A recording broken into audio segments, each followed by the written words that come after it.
అనుకుందాం అనుకోండి, ఎవరో ఉమ్. అమ్మా నేను రామనామం చేశాను నాకు అన్ని దొరికాయి అంటాడు. దాని అర్థం ఏంటి? ఆయనకి అన్ని డబ్బులు దొరికినాయి, ఉద్యోగాలు వచ్చినాయి, పెళ్ళిళ్ళు జరిగినాయి అనా? కాదు. ఈ రామనామం చెప్పటం వల్ల నా ద్వారా ఏ తప్పు జరగకుండా రాముడు రక్షించాడు, అది అలా దొరికింది నాకు రామరక్ష అని చెబుతున్నాడు. సో సనాతన ధర్మంలో ఏమిట్రా అని అంటే వాడిని వాడు ప్రశ్నించుకోవాలి, మీరు నన్ను ప్రశ్నించకూడదు. అది సనాతనం అంటే. నువ్వు నన్ను ప్రశ్నించి అంటే ఏంటి అని అంటే నువ్వు కూడా అందులోనే పుట్టావుగా, ఏం చేసావు? నన్ను ప్రశ్నించడానికి పుట్టావా? నిన్ను ప్రశ్నించుకోవడానికి పుట్టలా నువ్వు? That's it. కొంచెం స్ట్రైట్గా ఉందేమో, హార్డ్గా ఉందేమో. బాగుంది, నైస్.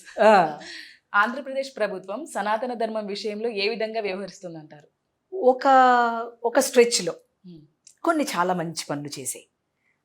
లైక్ పిల్లలు ఎవరైతే ఫస్ట్ వచ్చారో ప్రభుత్వ స్కూల్స్లోంచి వాళ్ళ మొట్టమొదటి పేజ్లో వేయటం అని కానీ, లేదా స్పిరిచువల్గా కొన్ని టెంపుల్స్ తాలూకు రెనోవేషన్స్ కానీ, లేతే ఒక డమరకం ఏర్పాటు చేసిన వైజాగ్లో కానీ చాలా ఆనందం కలుగుతుంది.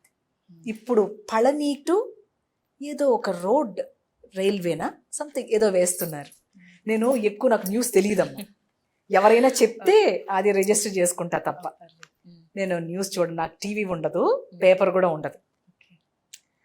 సో ఇలాంటివన్నీ అంటే కాళహస్తికి కూడా రైల్వే ట్రాక్ ఎక్కడి నుంచో ఎక్కడికో వేయటం, అది కూడా ఒక ఎప్పటి నుంచో జరుగుతున్నటువంటిది, అది కూడా రావటం. సో ప్రభుత్వం ఎప్పుడైనా మంచి పనులు చేస్తే దాన్ని మనం అప్రిషియేట్ చేయలేనప్పుడు అది ఆధ్యాత్మం కాదు, అప్రిషియేట్ చేయాలి. అలాగే తప్పు చేసినప్పుడు ఇది తప్పు అని చెప్పగలగాలి. వాళ్ళు మాత్రమే ప్రజలు. ఒక ఫ్రెండ్కి ఎలా అయితే మనం తప్పు చెయ్యకుండా చూసుకుంటామో అలాగే ఫ్రెండ్కి కావలసినటువంటి సహాయ సహకారాన్ని మనం ఎలా అందిస్తామో అట్లాగా. సో ఎవరు అక్కడ కూర్చున్నారు అంటే మన తండ్రి కూర్చున్నాడు. అంటే ఈ రాష్ట్రాన్ని పరిపాలించేటువంటి పెద్ద ఆయన ఎవరైతే ఉంటారో ఈ రాష్ట్రానికి తండ్రి లాంటి వాడు. పిల్లలకు తెలియదు ఏం కావాలో, అవునా? తండ్రికి తెలుసు ఏం కావాలో.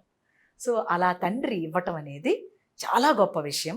అట్లాగే తండ్రి బాటలో నడుస్తున్న లోకేష్ గారు ఎవరైతే ఉన్నారో చక్కగా ఆ కొడుకు కూడా అదే పునికి పుచ్చుకొని అలాంటి పనులు చేయటానికి ఉత్సాహంగా ఉండి, పనులు చేయకపోతే వాళ్ళకి నానా కొంచెం అక్షతలు వేసి వాళ్ళతో పని చేయించటం. Because I have my own case. చేయకపోతే వాళ్ళకి గట్టిగా కోప్పడి చేయించటం అనేది చూస్తున్నాము. చాలా మంచి మార్పు. అలాగే ఇటీవల ఒకటి చూశాను, ఒక అతను పరిగెత్తుకుంటా వచ్చి, మేబీ అతనికి జరగవలసినటువంటి పనులు ఏవో జరిగి ఉండకపోవచ్చు, రెవెన్యూ డిపార్ట్మెంటో ఇంకోటో ఏదో వాళ్ళు పని చేయరు కదా.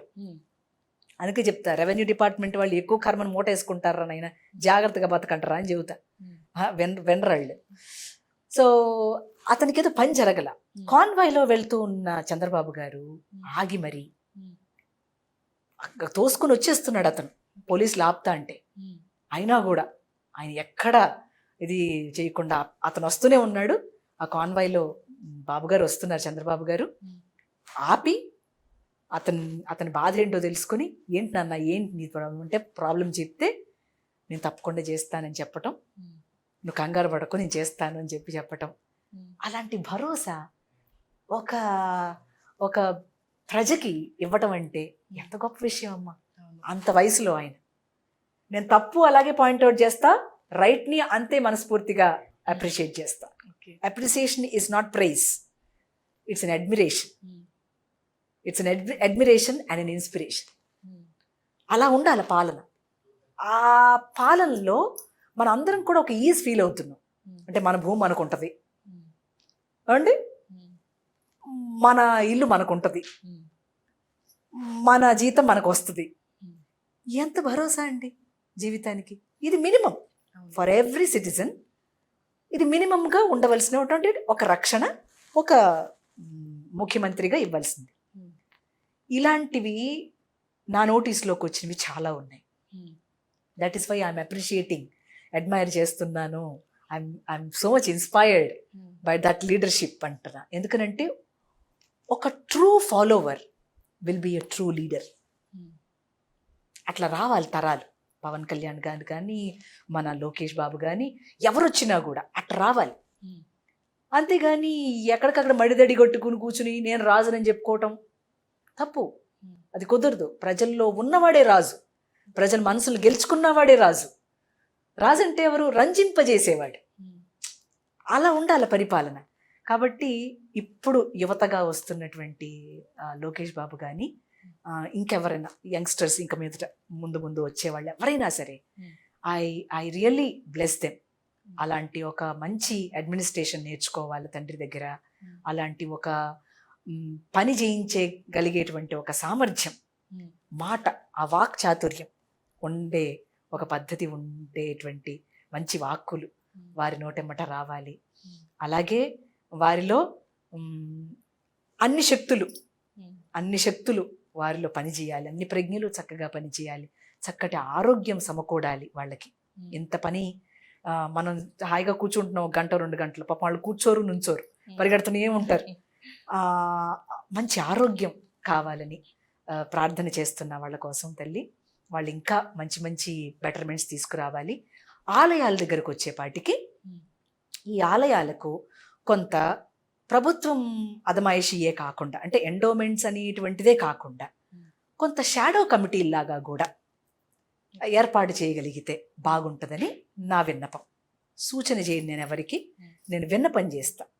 విన్నపం అనేది రాజుకు మనం ఎంతో వినయంతో చేసేటువంటి ఒక విజ్ఞప్తి. అలా ఒక షాడో